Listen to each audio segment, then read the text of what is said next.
오늘 우리에게 주시는 하나님의 말씀은 구약성경 사무엘하 23장 1절로 7절 말씀입니다. 사무엘하 23장 1절로 7절 말씀입니다. 이 계시의 말씀을 봉독할 때 다 함께 살아계신 하나님의 음성을 들을 수 있기를 바랍니다. 이는 다윗의 마지막 말이라. 이새의 아들 다윗이 말하미여 높이 세워진 자 야곱의 하나님께로부터 기름 부음 받은 자 이스라엘의 노래 잘하는 자가 말하노라. 여호와의 영이 나를 통하여 말씀하시며 그의 말씀이 내 혀에 있도다. 이스라엘의 하나님이 말씀하시며 이스라엘의 반석이 내게 이르시기를 사람을 공의로 다스리는 자 하나님을 경외함으로 다스리는 자여 그는 돋는 해의 아침빛 같고 구름 없는 아침 같고 비 내린 후에 광선으로 땅에서 운미 돋는 새풀 같으니라 하시도다. 내 집이 하나님 앞에 이같이 아니하냐. 하나님이 나와 더불어 영원한 언약을 세우사 만사에 구비하고 견고하게 하셨으니 나의 모든 구원과 나의 모든 소원을 어찌 이루지 아니하시랴. 그러나 사악한 자는 다 내 버려질 가시나무 같으니 이는 손으로 잡을 수 없음이로다. 그것들을 만지는 자는 철과 창자루를 가져야 하리니 그것들이 당장에 불살리리로다 하니라. 아멘. 독일 루터 교회의 목사이자 반나치 운동가였고 또 독일 고백교회의 설립자 중 한 사람인 본 회퍼 목사님이 있습니다. 그분이 쓴 시 중에 베어비니히라고 하는 시가 있죠. 많은 분들이 알고 계시는 시입니다. 나는 누구인가라고 하는 고백적인 시입니다. 그분이 군사 형무소에서 1945년 4월 9일에 사형 집행을 당하셨습니다. 그보다 한 9개월 전인 1944년 7월경에 그 시를 베를린에 있는 테겔 형무소에서 지었다라고 그렇게 알려져 있습니다. 언제 사형이 집행될지 모르는 그런 상황 속에서 자기 자신을 돌아보면서 정의 앞에서 당당한 자기 자신을 생각하면서 동시에 또 죽음 앞에서 두려워하고 있는 자기 자신을 돌아보고 있는 고백적인 시입니다. 감동을 주는 시죠. 그 시를 제가 일부를 한번 읽어 보겠습니다. 나는 누구인가? 사람들이 말하기를 내가 감방에서 걸어 나올 때 마치 성에서 나오는 영주같이 아주 침착하고 활기차고 흔들림이 없다고 하는데 나는 누구인가? 사람들이 말하기를 내가 교도관들에게 말을 건넬 때 마치 내가 도리어 명령하는 사람인 듯 아주 자유롭고 당당하고 명료하다고 하는데 나는 누구인가?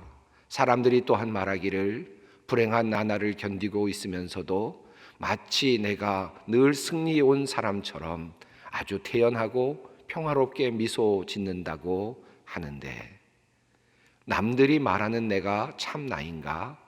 아니면 내가 스스로 알고 있는 내가 참 나인가?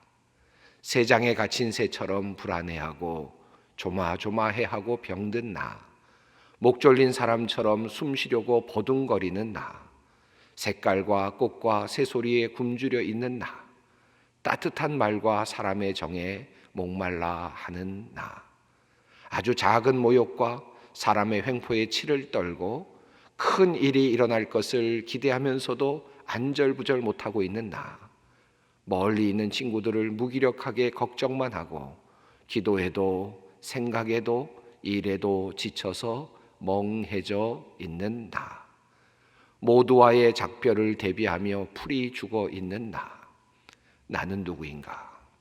이것인가? 아니면 저것인가? 오늘은 이것이다, 내일은 저것인가? 아니면 모두 다인가? 앞부분을 제가 읽어드렸습니다. 이 시에는 고민하고 있는 한 인간의 모습이 잘 나타나고 있습니다. 이 보네포의 모습 속에서 우리의 모습도 비춰지고 있지 않나 하는 생각이 듭니다. 정말 나는 누구인가? 나는 누구입니까? 정의에 목말라 하고 불의에 분노하고 있는 나, 그 내가 진정한 나입니까? 아니면 남이 보지 않는 어떤 구석에서 슬그머니 쓰레기를 버리고 있는 내가 진정한 나입니까?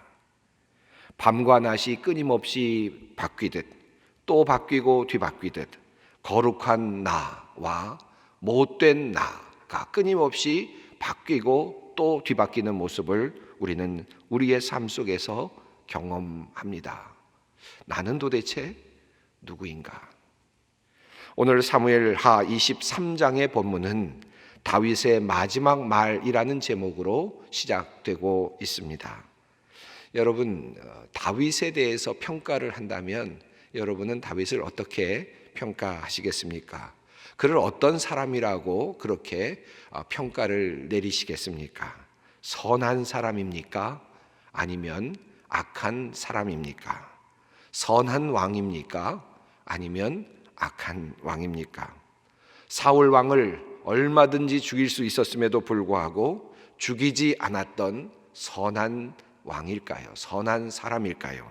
아니면 밧세바를 얻기 위해서 그의 남편 우리야를 전쟁터로 내보내서 결국은 죽게 만든 그러한 사악한 사람이 바로 다윗입니까? 어떤 다윗이 진정한 다윗입니까? 골리앗 앞에서 당당하게 맞서서 하나님의 이름을 부르며 달려가는 그런 용맹한 사람이 다윗입니까? 아니면 가드왕 아기스 앞에서 미친 척하면서 자기 자신의 목숨을 부지하기 위해서 비겁한 모습을 보여주고 있는 다윗이 진정 다윗의 모습입니까? 다윗의 인생을 살펴보면 우리의 인생과 별로 다를 것이 없어 보이죠. 그는 때로 선하게 살았고 그는 또 역시 때로 악하게 살았습니다.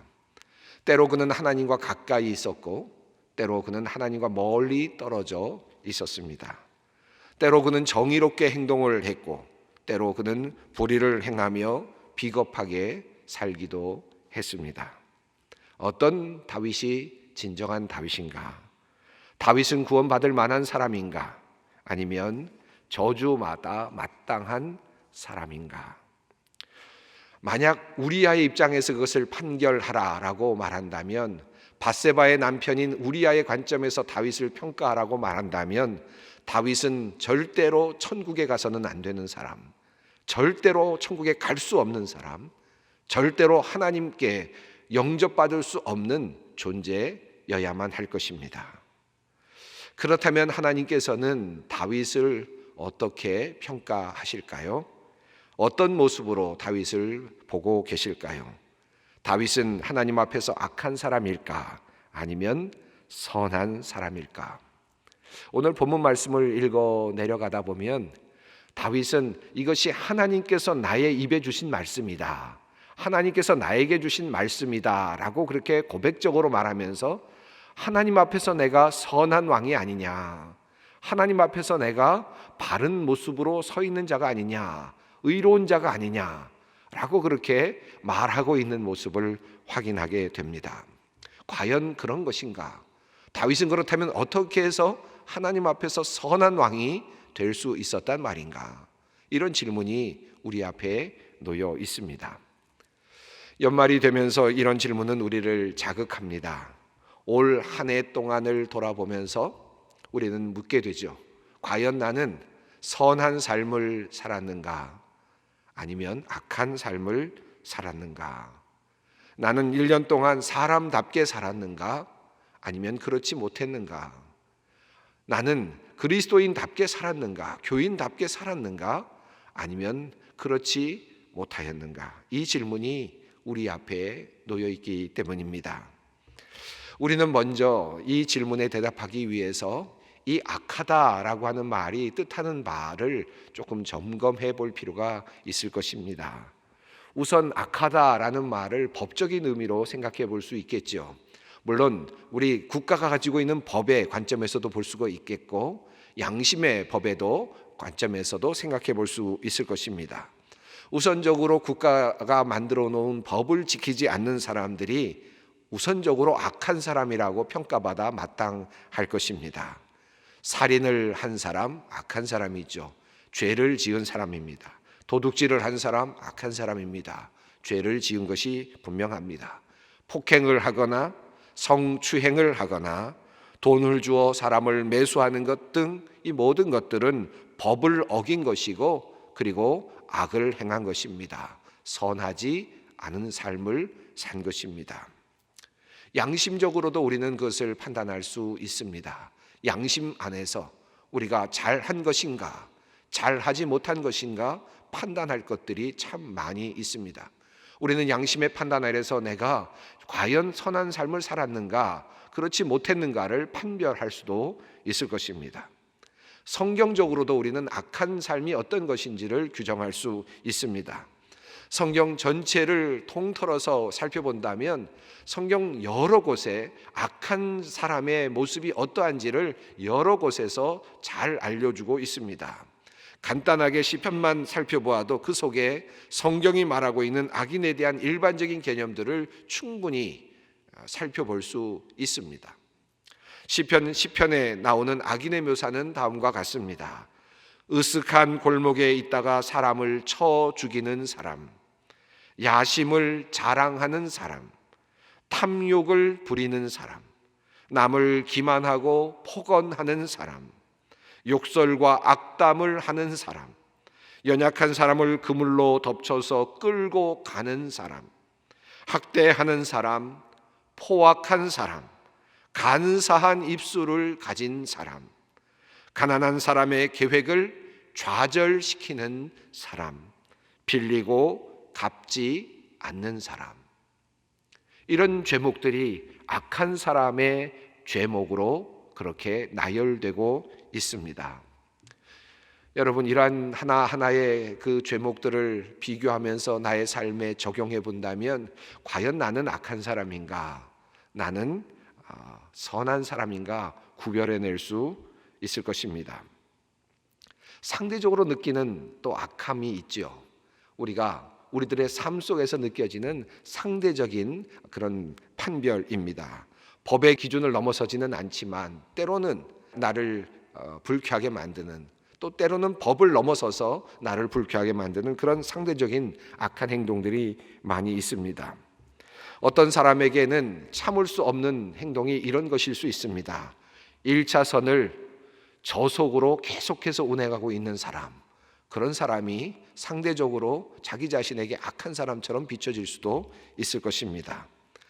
주차장에 자기 자신이 주차할 수 없는 공간에 버젓이 주차를 해놓고 떠나간 사람, 침을 아무데나 뱉고 있는 사람, 이런 사람일 수도 있을 것입니다. 이유 없이 나에게 반말하는 사람이 악한 사람처럼 보일 수도 있겠죠. 내가 전에 밥을 샀는데 다음에 만났는데 밥을 사지 않는 사람이 또 악한 사람처럼 상대적으로 느껴질 수도 있을 것입니다. 이렇게 악함은 또 상대적으로도 판별할 수 있을 것입니다. 그렇다면 하나님께서는 이 악한 사람을 어떻게 판별하실까요? 어떻게 하나님께서는 악함과 선함을 구별하시는가 하는 것입니다. 앞에서도 말씀드렸습니다마는 정말 어려운 것은 이 악한 사람이 항상 악한 것이 아니라는 것입니다.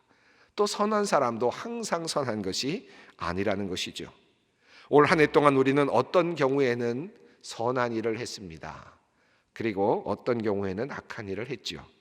어떤 사람에게는 선한 사람이 되어 주었고 어떤 사람에게는 악한 사람이 되어 주었습니다. 우리는 그럼에도 불구하고 우리가 행한 선한 것들을 주로 기억하는 경향이 있어서 나 자신은 선한 사람이다 라고 자기 자신을 그렇게 규정하는 그런 경향이 많이 있기는 합니다. 마태복음 25장을 최근 들어 여러 번 말씀을 드렸습니다만 마지막에 예수님께서 이 땅에 오셔서 양과 염소를 나누듯 사람을 구별하실 때 주님께서 하신 말씀이 있었습니다. 내가 목말랐을 때에 너희가 나에게 마실 물을 주었다. 내가 배고팠을 때에 너희가 나에게 먹을 것을 주었다. 주님께서 그렇게 판별하시죠. 이 말씀의 뜻이 무엇인지는 의미는 알겠습니다만은 궁금한 것이 있죠. 이 말씀을 읽을 때마다 늘 궁금한 것이 있습니다. 나는 어느 때에는 내가 어떤 사람에게 물을 주는 사람이었는데 어떨 때에는 야멸차게 그만 물을 주지 않는 사람이기도 했지 않습니까? 어떤 사람에게 배고플 때 내가 먹을 것을 주는 때가 있었고 또 어떨 때에는 나는 먹을 것을 주지 않고 돌아설 때도 있었습니다. 과연 예수님께서 심판하실 때 나의 어떤 모습을 보시고 나를 판별하실까 생각해 보면 아찔한 생각이 들죠. 우리는 늘 주었던 것만 생각해서 예수님께서 나를 칭찬해 주실 거야 라고 그렇게 기대할지 모르지만 어느 순간에 하나님께서 내 앞에 서셔서 내가 하지 않았던 것만 하나씩 골라내면서 내가 나에게 주지 않았다라고 말씀하실 때 우리는 변명할 내용이 없을 수도 있을 것입니다. 우리의 삶이 그렇지 않습니까? 늘 우리가 탐욕을 부리는 것은 아닙니다. 욕심을 부리지 않는 것 같이 살기도 하고 또 실제로 욕심을 부리지 않으며 살려고 노력하기도 합니다. 그런데 어떤 기회가 되면 갑자기 욕심이 발동을 하게 됩니다. 욕망이 생겨나지요. 그런 사람들은 평소에는 욕심을 부리지 않는다고 생각합니다. 스스로 자기 자신을 그렇게 규정하지요. 그런데 어느 순간이 되면 갑자기 욕심이 발동합니다. 그리고 그것 때문에 욕심 때문에 실수도 하고 죄악을 저지르기도 합니다. 어려운 일들을 만들어내기도 하죠. 과연 그렇다면 나는 누구입니까? 어떤 존재입니까? 욕심을 내는 존재가 나입니까? 욕심을 부리지 않고 살아가고 있는 존재가 바로 나입니까? 늘 우리 앞에는 이러한 질문이 있게 됩니다. 그런 의미에서 본다면 우리는 모두 악인이고 동시에 우리는 모두 의인입니다. 때로 우리는 의인이고 때로 우리는 악인이죠. 자, 그렇다면 하나님 앞에서 나는 어떻게 평가를 받을까요? 하나님은 어떻게 평가를 하십니까? 악한 사람입니까? 나는 양입니까? 나는 염소입니까? 다윗이 마지막으로 고백하는 이 말 속에서 하나님의 그 판단하시는 그 기준점이 나타나고 있습니다. 다윗은 그의 마지막 부분에서 이렇게 말합니다. 사악한 자는 다 내버려질 가시나무 같으니 이는 손으로 잡을 수 없음이로다. 이 말씀을 세 번역으로 다시 봅니다. 악한 사람들은 아무도 손으로 움켜쥘 수 없는 가시덤불과 같아서 쇠꼬챙이나 창자루가 없이는 만질 수도 없는 것, 불에 살라 태울 수밖에 없는 것들이다. 다윗은 이렇게 하나님의 말씀을 자신의 입을 빌어서 선포하고 있습니다. 다윗은 이렇게 악인을 비유합니다. 움켜쥘 수 없는 가시덤불과도 같은 사람들입니다.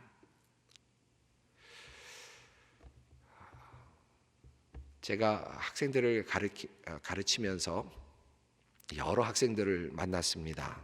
아마 가르치는 그런 일에 종사하시는 분들은 비슷한 경험을 하실 것 같습니다. 어떤 제자가 좋은 제자입니까? 어떤 제자가 나쁜 제자일까요?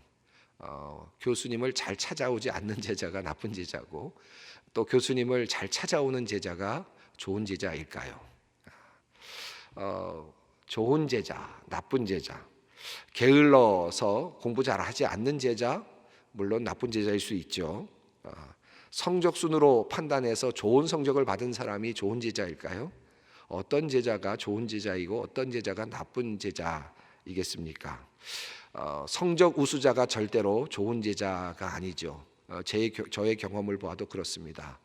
수석한 사람 또 차석이라고 해서 항상 물론 좋을 수도 있지만 항상 좋은 제자는 아니었습니다. 또 꼴찌 또는 공부를 잘 못한다고 해서 항상 나쁜 제자도 아니었습니다. 보다 보면 정이 가고 마음이 가고 또 함께하고 싶은 그런 제자들이 꽤 있었습니다. 그런데 그런 좋은 제자들은 한결같이 저의 말을 경청하려고 하는 그런 제자들이었습니다. 가장 나쁜 제자가 있었는데 그 제자는 자기 주장을 가지고 절대로 굽히지 않는 그런 제자였습니다. 자기 자신의 주장으로 가득 차 있어서, 자기 자신의 소신으로 가득 차 있어서 도무지 그 학생을 변화시킬 수 없는, 그래서 가르칠 수 없는 그런 존재가 가장 힘든 제자였습니다. 아무리 감동시켜도, 아무리 이야기를 해주어도 절대로 바뀌지 않는 그런 사람, 그런 제자가 저의 기억 속에는 가장 나쁜 제자였습니다. 이 다윗의 경우를 한번 보시죠. 다윗의 경우는 어땠습니까? 우리아의 아내를 취했습니다. 밧세바를 취했습니다.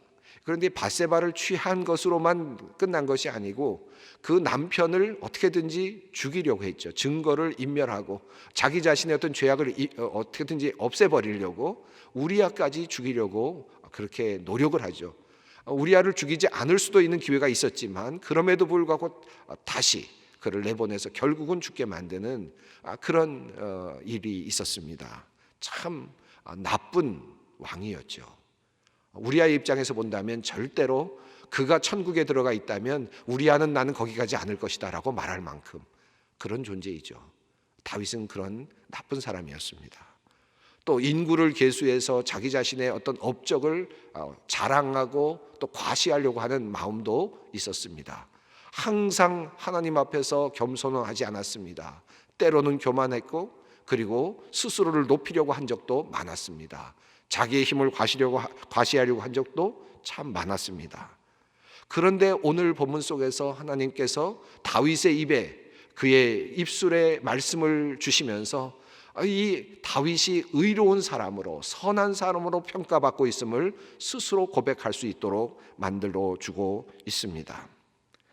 이 3절과 6절에서 3절부터 6절에서 다윗은 자기 자신이 하나님의 그 공의로, 하나님의 사랑을 받는 왕, 공의로 다스리는 왕이라고 그렇게 스스로를 평가합니다. 하나님께서 그의 입술에 달아주신 말씀이었습니다. 이렇게 되어 있습니다. 이스라엘의 하나님이 말씀하셨다. 이스라엘의 반석께서 나에게 이르셨다.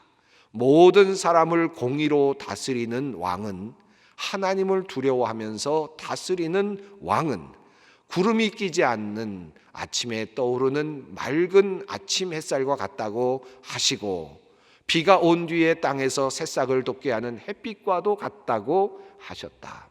진실로 나의 왕실이 하나님 앞에서 그와 같지 아니한가. 여러분, 우리의 입장에서 본다면 참 놀랄 일이죠.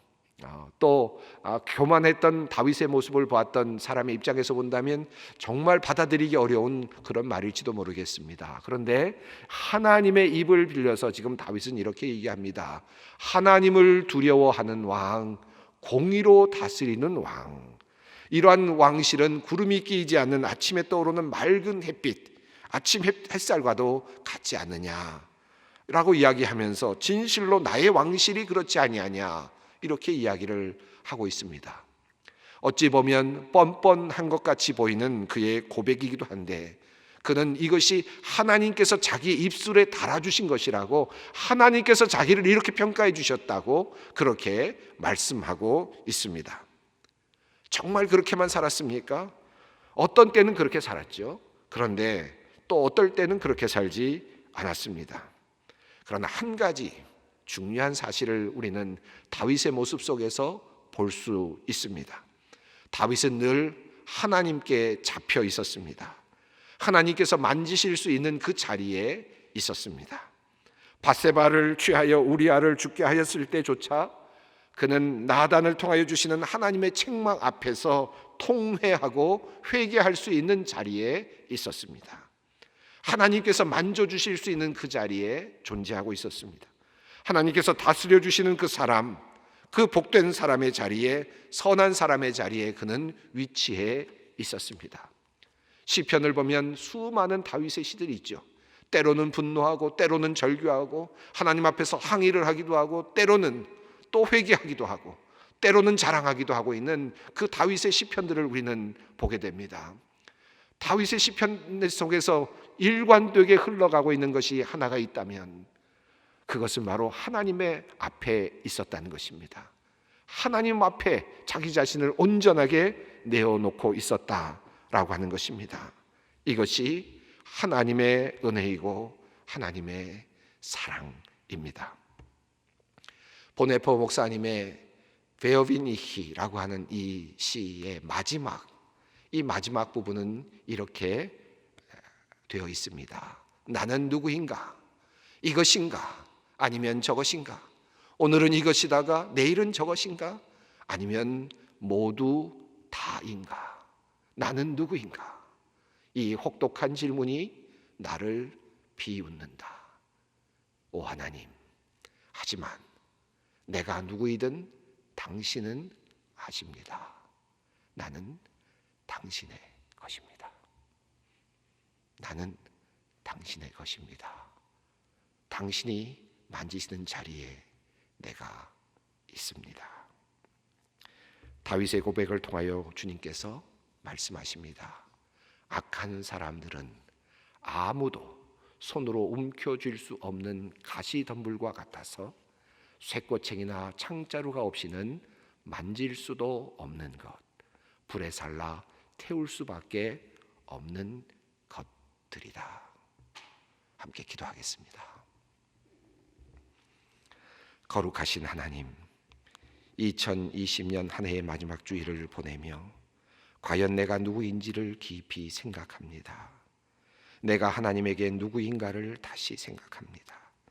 하나님의 자녀요 주님의 백성이라 늘 생각했는데 혹시 내가 가시가 돋친 가시덤불과 같아서 주님께서 만져주시지 못하는 그런 존재가 아니었는지요. 하나님께서 손댈 수 없는 존재로 살아온 것은 아니었는지 다시 돌아봅니다. 주님, 우리를 용서하여 주시옵소서. 도단한 가시 때문에 주님께서 나를 만지시며 보혈을 흘려주신 것을 생각합니다. 주님, 부족하고 염치 없사오나 나를 받아주시고 다시 새롭게 하여 주시옵소서. 주님 안에서, 주님의 품 안에서 주님의 돌보심을 받으며 살아가는 착하고 선한 주님의 자녀들이 되게 하여 주시옵소서. 예수님의 이름으로 기도드리옵나이다. 아멘.